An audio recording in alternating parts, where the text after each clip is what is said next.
Budgeting is not typically what you think of as an easy subject, right? It's confusing, you don't know where to start, but there is a guaranteed easiest way to start your budget, and it's called a percentage-based budget. That's what I'm going to cover in today's video.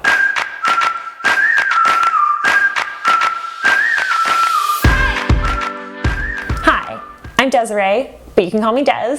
I run a personal finance blog called Half Banked. It all started as my attempt to save half my income and share what I was learning along the way.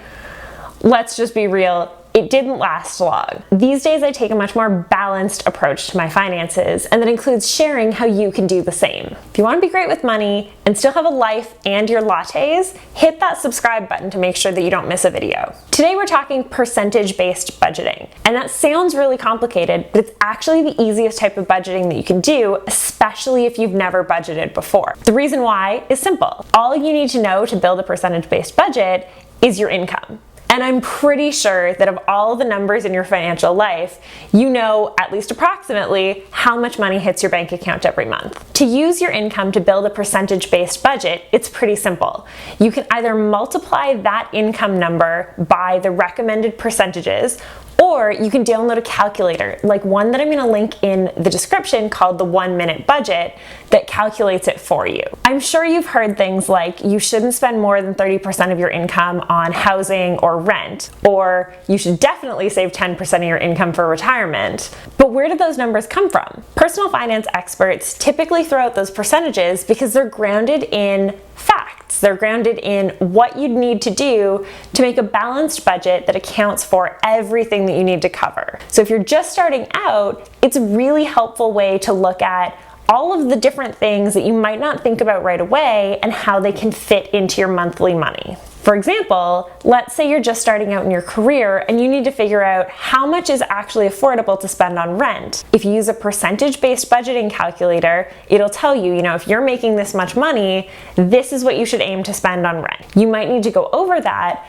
but if you've got those percentages in place, you'll understand, okay, if I'm gonna spend 50% of my money on rent, not 30%, you can adjust in other categories to make sure that works for you financially. The pros of this approach are pretty obvious. It's a very fast way to make a budget. All you need to do is know your income, and it's dead simple. However, there are cons to percentage-based budgeting. Number one is that it needs adjusting to fit your life. You may not be Joe Average or Susie Normal and have an exact perfect budget that fits within the recommended numbers. If anything, it's normal that you don't fit exactly within those numbers. Adjusting is something you'll need to do no matter what to make your percentage-based budget fit your real life. The second con is that typically it's not very detailed. So you might know that you should aim to spend 30% of your income on housing, but is that just my rent? Is that my rent and my bills?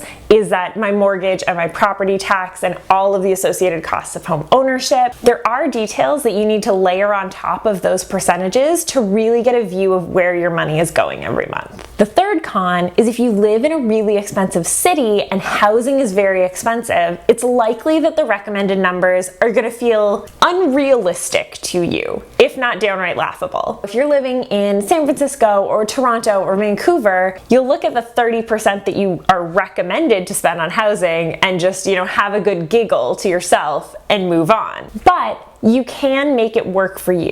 If you download a calculator like the one that I've linked in the comments, you can actually adjust the percentages. So you see, yes, I do need to spend 50% of my income on rent, but I can scale down in these other categories and make sure that my percentages still only add up to 100%, because that's 100% of the income that you have to allocate for the month. To wrap this up, let's look at an example of a percentage-based budget.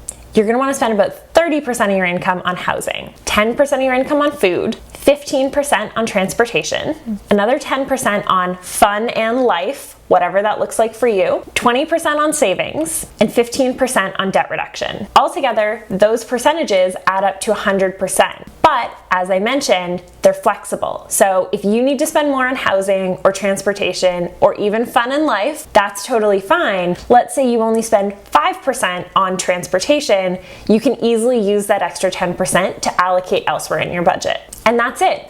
If you're using a percentage-based budget, you've got a good idea of how much you should be spending in high-level categories based on the expert recommended numbers. It's a great way to start out, and you can adjust your budget from there as you start to learn more about where your money goes every month. If you liked this video, make sure to subscribe so you don't miss any other budgeting goodness, and hit the thumbs up button while you're down there. And leave me a comment about what your next step in budgeting is and if you have any questions.